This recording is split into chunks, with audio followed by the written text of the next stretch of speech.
My own brothers died tragically as well, truth be told.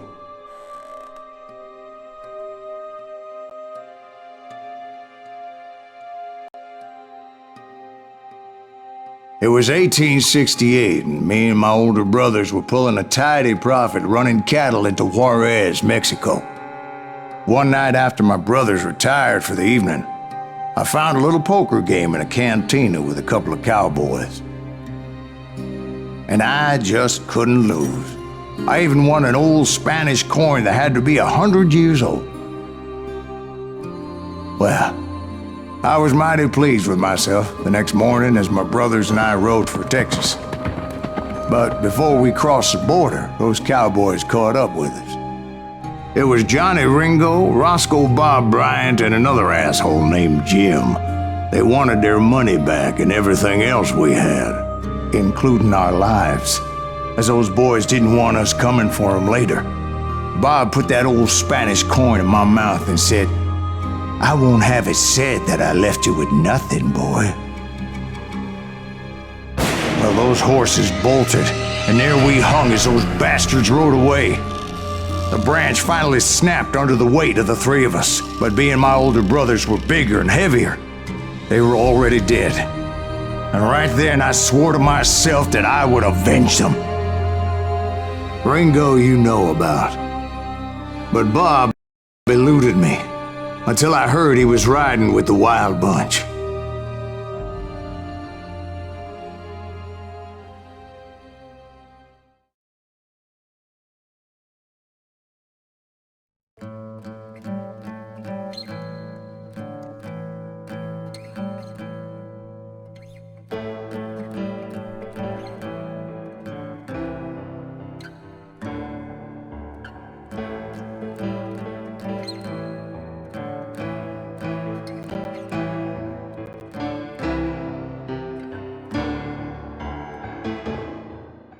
I'd been on their trail for months, ever since they left their hideout in the Bighorn Mountains. Led by Butch Cassidy, they were a loose association of outlaws who robbed banks and trains from Colorado to Montana. Among them was the Sundance Kid, and that murderous hombre I was tracking, Roscoe Bob Bryant. Were you a part of that giant Pinkerton posse after the Wild Bunch? No, boy. A circus like that would have slowed me down. Besides, I wanted Bryant all to myself. I'd heard about a large shipment of gold being transported to Wilcox, Wyoming on the Overland Flyer. I figured the Wild Bunch would likely hit such a treasure, and by God, I figured right.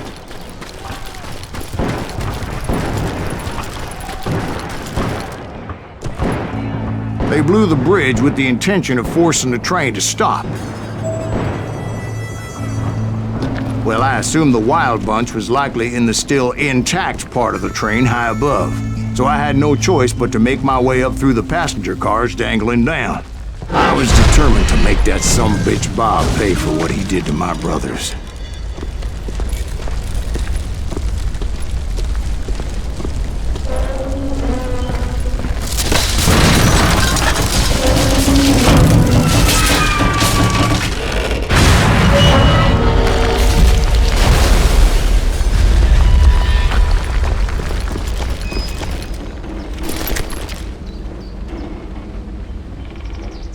I found the device they used to blow the tracks, so I knew I was headed in the right direction.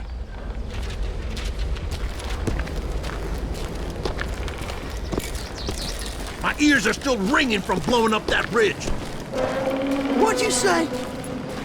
Well, I made my way off unscathed and came upon a few members of the gang and had no choice but to dispatch them.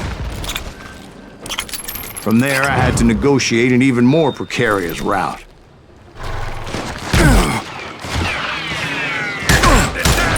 But first, I would need to get my ass out of there.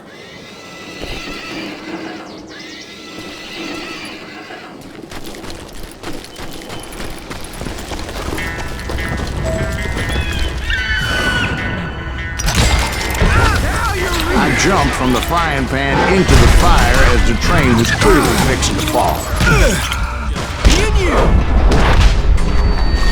I found the gang. But in order to find old Bob, I needed to fight my way forward past a whole passel of desperados. Outside, inside, any way I could, I made my way towards my prey.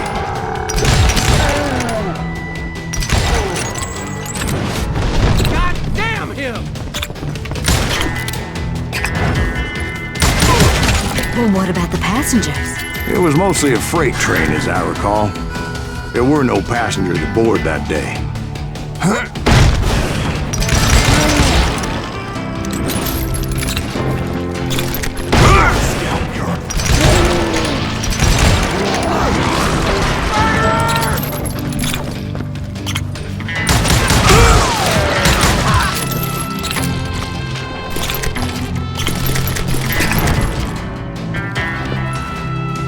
As I mentioned before, I am not fond of heights, but I was too busy dodging bullets to worry about falling to my death. Odds were I was likely to die that day anyway, so I was determined to take down as many of those bastards as I could.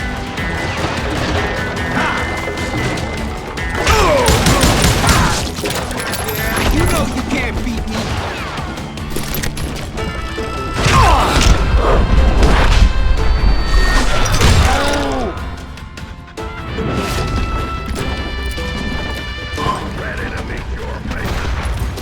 Times it was like shooting ducks in a shooting gallery.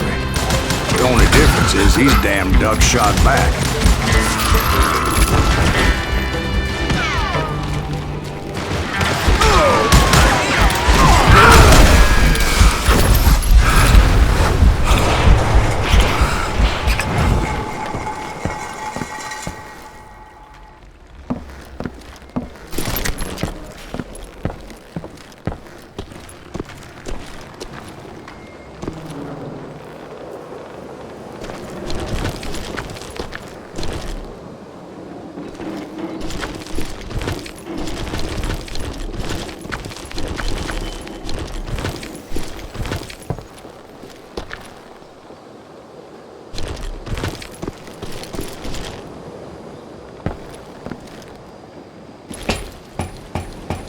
I kept hoping the law would show up and give me a You hand. mean like that giant Pinkerton posse that I read about? Did they come riding in, guns a-blazing to help?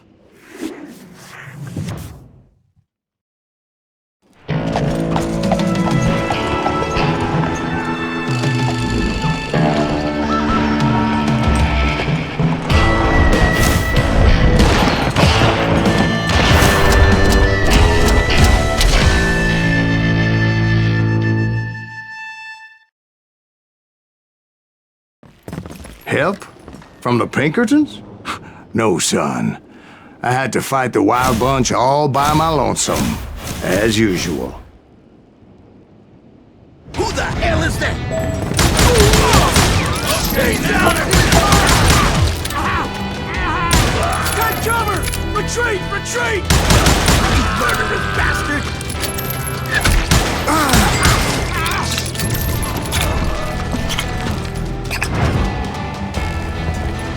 He's killing everybody! You ain't seen no action. Kill them all!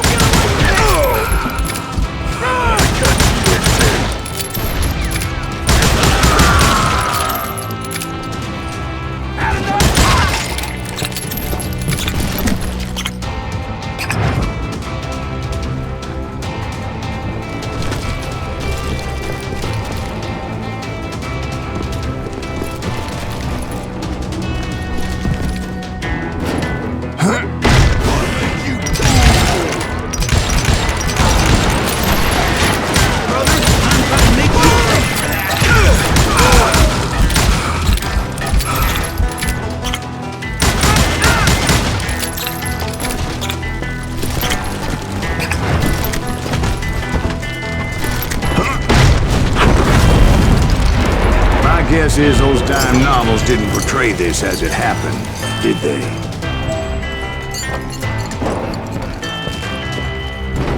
Only a few stragglers were left, and I had to cut them down pronto if I was going to stay on old Bob's trail.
Once I silenced all those guns, I went searching for my nemesis, determined to finally have my justice. But the only survivor who welcomed me was George Flat-Nose Curry. Who was he? The fastest gun in the gang.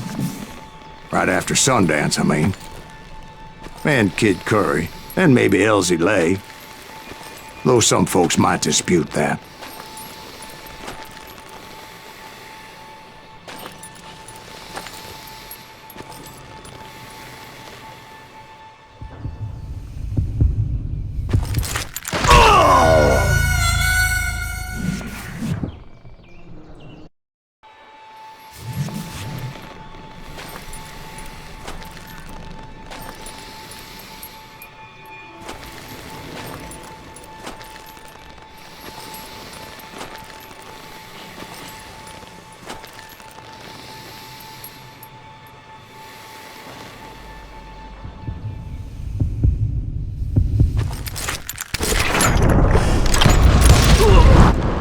On that very same day, Butch Cassidy and the Sundance Kid decided to leave the Wild Bunch behind and decamped for South America.